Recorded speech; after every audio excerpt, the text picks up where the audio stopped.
sans jamais de vous tenir informé sur ce qui se passe dans la ville de Kinshasa, la capitale de la République démocratique du Congo. Alors aujourd'hui, nous sommes descendus dans la commune de Mongafula, dans le cimetière de Kinsuka, précisément à Mboudi, pour savoir ce qui se passe ici. Donc, quand il y a un appel, dès que l'actualité l'exige, nous descendons sur terrain pour savoir ce qui se passe. Nous, c'est Voice of Congo. Nous sommes toujours là pour vous tenir compagnie, pour vous faire comprendre ce qui se passe. Alors, nous allons comprendre déjà que tous dans le cimetière, il y a Kinsuka pour ma campagne qui est salé de passer, puis moi, on te dit que tu vas d'abord photo lobera. Tant que na simananga, vous comprenez déjà que banda koza et tongami par-ci par-là. Selon l'information que sur place, le but que le cimetière de Kinsuka est un terrain de 150 hectares. 150 hectares est réservé pour la Kokunda Bidembe Bato Bakufi, to respectable. Bango biso na Congo culture na biso eza ko tumba tende ba mususu basala ka bayente ce que mutakufi batumbi bazuma pour de batina bilangi. Nous, chez nous en République démocratique du Congo, ce n'est pas ça. Biso tozwaka to kundi yango à l'époque. Le président Mobutu a réservé à Kinsuka 150 hectares kaka pona kokunda bawei. Et une population de la place nous a soufflé que la première personne Oya Kufa Kotoyo, c'était un mort-né bakunda depuis le 14 avril 1978. Nde mutaliboso bakunda na awa na cimetière à Kinsuka yende mutafongola mabele. Alors ce plutôt compter de 1978 et le 2019. Donc 50 ans et coquine. Or dans la logique des choses, dans la loi congolaise, avant cimetière est comme habité au moins après 50 ans. Mais ce que vous avez au mot déjà banda déjà kotonga banda kala banda en étage exactement na kati bamususu bazo tonga bamususu bazo continuer ko buka cimetière bazo tonga au fur et à mesure. Alors tant bakundi moi en 1978 vers 1998 nde bakutime babandi ko tonga koteka pardon koto babandi koteka ko kabola ba mapangu koto sans tenir compte que nous devons moins respecter bato bakufi parce que bato oyo bakufi bazaki pena biso elongo. Nous demain après demain nous ne serons plus là bakokunda pe biso mais bakoma koteka depuis 1998 nde bakoma koteka kobuka ba cimetière koteka de grave encore. En 2014, il y avait une délégation de militaires qui va évacuer Bengani Bango Bakei, mais en 2019, Mazaka Bazonga déjà depuis Kala. Information que va souffler sur place, biso moko pe toza ba témoin de tout côté là. Koko ya le président actuel de la République démocratique du Congo, Bakundaye Awa, mais c'est Tulombo Bakundaye Awa cimetière na ye tomoni yango Bakundaye Awa.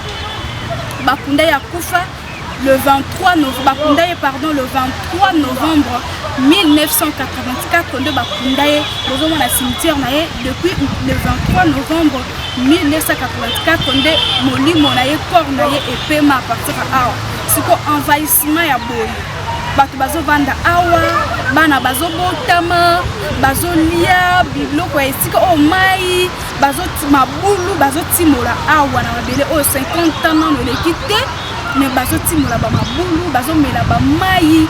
La population congolaise tozo kende wapi to komi wapi toza suna bobange te hygiène les soins hygiène vraiment et ça se respecter te hôtel la biso na mikambo et ali kambo ya passe paiement parce que sur 150 hectares bateki 140 hectares selon ba information o ba livrer biso sur place o to kotanga kombote pour on a koluka ko bomba batuana l'actualité l'exige to bomba ba témoin na ba livrer biso ba information na ba bi sur 150 hectares depuis vers 1998 ba manda ko teka tilelo bateki déjà 140 hectares. Donc presque une bonne partie est cueillie. Des bozomona etika likaka mukie bazo continuer ka koteka ko buka. Donc dans au moins une année 2 ans, le cimetière nous sommes sur les sauté. hein? Il y a de l'autre côté mais bazo buka ko bimisa ba miku wana ko bwaka et tout eza nini babi bato bazo sala bongo eza ba coutumier bazo teka mbongo eza na suka te babi bazo teka posa mbongo et tout et nous également nous la population congolaise tozo ko se gêner tozaka kawana tozo somba l'état est la biso likambo oui bato bazo vendre koto deux fois eza faute na bango te pourquoi parce que na mususu makoki ya malunga ko somba lupangu na Gombe na ma campagne ezate labi est-ce que tozo moi 100 francs to que somba ta kana kintuka to vanda l'état congolais babi le sol et le sous-sol appartient à l'état oko lukela bato nyonso côté mususu te parce que ce ko buki bakozonga na bango parce que baza na place mususu okende te okolukela bango place mususu te okosala bango espace moko l'état congolais vraiment Congo eza na ba terrain ebele pour le respect de mort tokolukela bango place mususu te bakende bavanda parce que boye ça détruit aussi la santé de la population bato bakufi parce que jusqu'aujourd'hui cimetière oyo bakundaka kaka soki bato bakufi koto nyonso cimetière bakundelaka eza yango sikoyo bato bazokunda bamosusu bato bazovanda bazomela bamai koto oyo bazosala bilanga je comprends pas bato bakoto eza vraiment pasi bazovanda na bacondition moko eza ya malamu te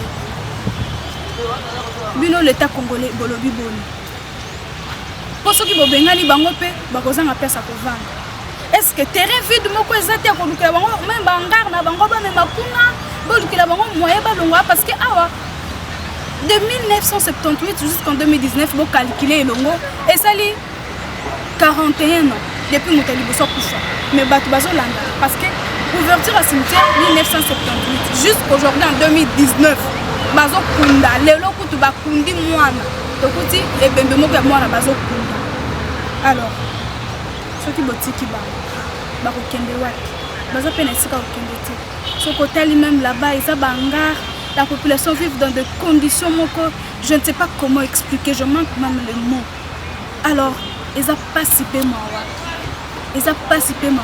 si au moins l'état congolais peut prendre des mesures sévères ya kolongola bango comme bango quelque part kotongola bango ata kamoko boye ekozala bien mais envahissement ya boye ko buka bato bazosomba kotonga bato me bazovanda likolo batombo na bandako mosusu voire même mesa ya ndako wana eza tombo ya moto bazolala bazozwa kongi bazolamuka eza pasi mpe mawa alors l'état congolais nous sommes des journalistes nous avons fait notre travail le reste binonde bossala restez toujours branchés toujours pour vous tenir informés, comme ma phrase préférée de cette commentant l'actualité congolaise, je l'ai toujours dit qu'il se passe toujours quelque chose à Kinshasa.